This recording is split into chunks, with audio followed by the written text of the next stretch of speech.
ஓம் கணபதியே நமக, ஓம் முருகப்பெருமானே நமக, ஓம் ராகு கேது பகவானே நமக. வணக்கங்க.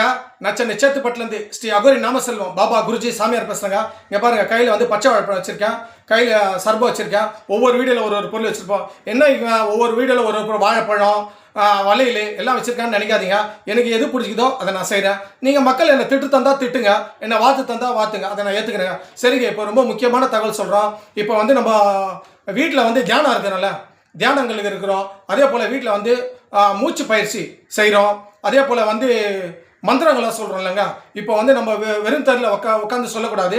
அது ஏதோ ஒரு பாய் போட்டு, இல்லை வந்து துணி போட்டோ, இல்லை மேட்டு மாதிரி போட்டோ, அப்படி இல்லைன்னா பலகை மேலே கூட உட்காந்து தியானம்லாம் பண்ணலாம், மூச்சு பயிற்சி கூட பண்ணலாம். அதே போல் வந்து மந்திரங்களும் சொல்லலாம். ஆனால் யோகா அப்படி பண்ண முடியாது. அது வந்து வேறு சப்ஜெக்ட்டு. நான் சொல்கிறது வந்து இது வந்து நல்ல ஒரு ஞானத்துக்காக சொல்கிற சப்ஜெக்ட்டு. நான் சொல்கிற மாதிரி கேளுங்க. நீங்கள் தியானம் பண்ணும் போது, மந்திரங்கள் சொல்லும் போதோ, மூச்சு பயிற்சி எடுக்கும் போதோ நான் சொல்கிற மாதிரி கேளுங்க. ஆகியால ரொம்ப ரொம்ப சக்தி வாய்ந்தது, ரொம்ப பவர்ஃபுல்லானது. என் குருநாதர் எனக்கு சொல்லி கொடுத்தது. அதாவது நீங்கள் எந்த பயிற்சி பண்ணுறதுக்கு முன்னாடி உங்களுக்கு முன்னாடி விளக்கேற்றி வச்சு பண்ணுங்கள். தீபன்றது ஏன்னா ரொம்ப ரொம்ப முக்கியம்.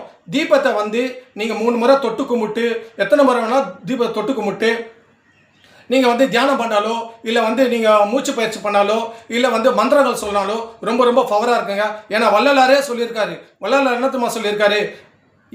ஒளியில தான் இறைவன் இருக்காரு.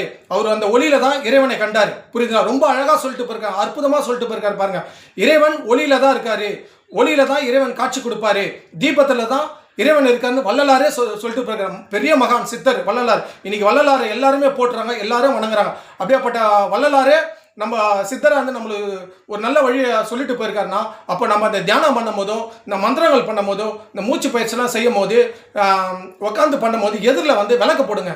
விளக்க போட்டுட்டு நீங்கள் வந்து குரு பகவானை வணங்கிட்டு, நவகிரகங்கள் குரு பகவானே ஓம் ஸ்ரீம் குரு பகவானே நமக, ஓம் ஸ்ரீம் குரு பகவானே நமக, ஓம் ஸ்ரீம் குரு பகவானே, நான் செய்யக்கூடிய அந்த பயிற்சி நல்லபடியாக வெற்றி அடையட்டும் அப்படின்னு சொல்லிட்டு குரு பகவானை வேண்டிக்கினே நீங்கள் செய்யுங்க. அதே போல் வந்து குரு பகவானை வேண்டதுக்கப்புறம் விளக்க போட்டு பண்ணுங்கள். உங்கள் எதிரில் வந்து தீபம் இருக்கணும். உங்கள் எதிரில் வந்து விளக்க போட்டு பண்ணுங்கள். எங்கள் குருநாதர் எனக்கு அப்படி தான் சொல்லி கொடுத்தாரு.